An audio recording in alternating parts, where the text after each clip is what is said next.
தமிழக வெற்றிக் கழக தலைவர் விஜயால் திமுகவில் ஓரங்கட்டப்படும் உதயநிதி. கடும் கோபத்தில் முதல்வர் ஸ்டாலின். தளபதி விஜய் அவர்கள் அரசியலுக்கு வந்த பிறகு நிறைய கட்சிகளுக்கு தூக்கம் கலைந்து விட்டதாம். முக்கியமாக ஆளும் கட்சியான திமுகவிற்கு பெரும் தலைவலியாக மாறியுள்ளார் விஜய். தனது மகனான உதயநிதியை 2026 எப்படியாவது முதல்வர் ஆக்கிவிடலாம் என்று எண்ணிய முதல்வர் ஸ்டாலினுக்கு தளபதி விஜய் இடையூறாக வந்துள்ளார். எதிர்த்து போட்டி போட வலுவான கட்சி எதுவும் இல்லை. அதனால் உதயநிதி மிக எளிதாக அடுத்த முதலமைச்சர் ஆகிவிடுவார் என்ற எண்ணத்தில் இருந்தார் ஸ்டாலின் அவர்கள். ஆனால் அவரது நினைப்பில் இடியை இறக்கியது போன்று அரசியலில் குதித்துள்ளார் விஜய். தளபதி விஜய்க்கு ஈடு கொடுக்கும் அளவிற்கு உதயநிதிக்கு தைரியம் இல்லை என்று ஸ்டாலின் எண்ணுகிறாராம். சினிமாவில் இருந்து திடீரென்று வந்து கோடம்பாக்கம் தொகுதியில் நின்று வெற்றி பெற்றார் உதயநிதி. அடுத்ததாக திடீரென்று விளையாட்டுத்துறை அமைச்சர் பதவி.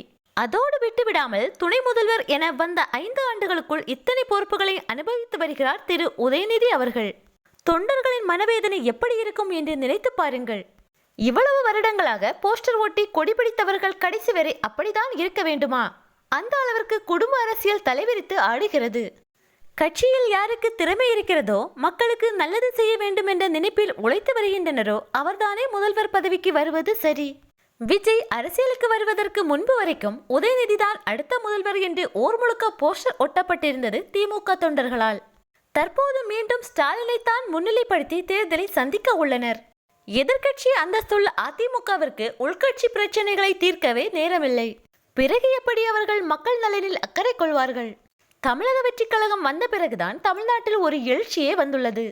தமிழக வெற்றிக் கழகம் தான் இப்பொழுது எதிர்கட்சியாக செயல்பட்டு கொண்டிருக்கிறது. இதை எவராலும் மறுத்து பேச முடியாது.